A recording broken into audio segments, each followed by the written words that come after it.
All right, let's dive in and explore the invisible network that's running pretty much everything inside of you. We're talking about your body's master control system, and it all comes down to one thing: your hormones. I mean, really think about that for a second. What's that hidden force that decides how you feel when you wake up, how much energy you've got, or even how your body reacts when you're facing a stressful deadline? It's all managed by one powerful, elegant system. And the answer is your endocrine system. The best way to think about it is as your body's master control system, like a central command post that's constantly sending out orders to keep every single part of you running just right. Okay, so how does this whole control system actually work? Well, it's all about sending the right messages to the right place at exactly the right time. Those messages are called hormones. And a hormone isn't just some random chemical floating around. No, it's a very specific order. It gets sent out from a control center, which is a gland, and it travels through your delivery network, the bloodstream, to tell a target, like one of your organs, exactly what it needs to do. So, how does the control center know when to send these orders and, maybe more importantly, when to stop?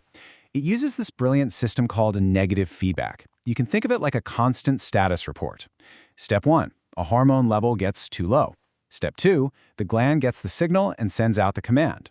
Then, step 3, the target organ does its job and the hormone level rises. And that rising level sends a stop signal back to the control center. It's this perfect self-regulating loop. And the entire point of all this constant messaging and feedback, well, it's all to achieve one thing: balance, or as scientists like to call it, homeostasis. And that quote really gets to the heart of it. This isn't a system that just flips on and off. It's incredibly dynamic. It's always working, always adjusting, to keep your internal world stable no matter what kind of changes life throws at you. And just look at what it's adjusting for every single day. Everything from the food you eat, to a bad night's sleep, getting sick, a tough workout. Your endocrine system is there in the background, making sure your body can handle all of it without missing a beat. But what happens when that master control system has a little technical difficulty? What happens when the messages get scrambled? Well, that's when we see endocrine disorders. Most of these breakdowns fall into one of two main camps. On one side, you've got hypersecretion. That's when the control center is basically stuck in the on position, just pumping out way too many hormonal commands. And on the other side, you have hyposecretion, where not enough of the command is being sent, or sometimes it's not being sent at all. It's either too much or too little. But there is a third, really important kind of failure. Insulin resistance is a little different. In this case, the command is being sent out just fine. The problem is with the receiver. The docking stations on the target cells just aren't listening right. So the message, even though it's there, it just doesn't get through. So when these communication lines start to break down, your body sends out alarms.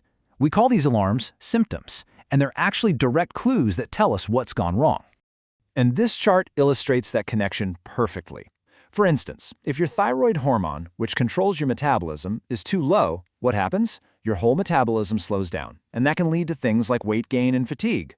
Or if insulin isn't managing your blood sugar correctly, your body tries to flush out all that extra sugar, which is why you might feel thirsty or have to urinate frequently. You see, the symptoms are never random. They're a direct result of a failed command. So, if we can read the alarms, can we actually fix the control system? Well, absolutely. And understanding exactly what the problem is, that's always the first step to restoring control. Honestly, diagnosing an endocrine disorder is a lot like detective work. A doctor looks at the symptoms, those alarms, and uses them as clues to figure out precisely which communication pathway has broken down. And here's the toolkit they use for the investigation. Blood tests can directly measure the messages to see if there are too many or too few. They can do paired tests to check on that status report system we talked about. And other tools, like an A1C test or imaging, can give a longer-term picture or even find a physical source of the problem, like a tumor. So once the detective has identified the culprit, the next question is action. How in the world do you repair a broken communication system inside the body? Well, the first strategy is probably the most straightforward. If the body isn't sending a critical message, you simply replace it.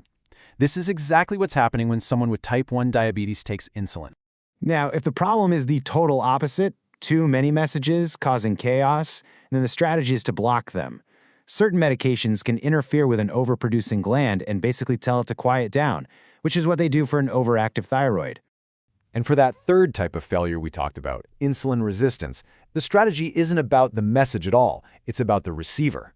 Treatment here focuses on making those docking stations on the cells more sensitive and responsive again, and that's often done through a mix of lifestyle changes and medication. So whether it's replacing, blocking, or improving, all of these different treatments are really working toward one single unified goal.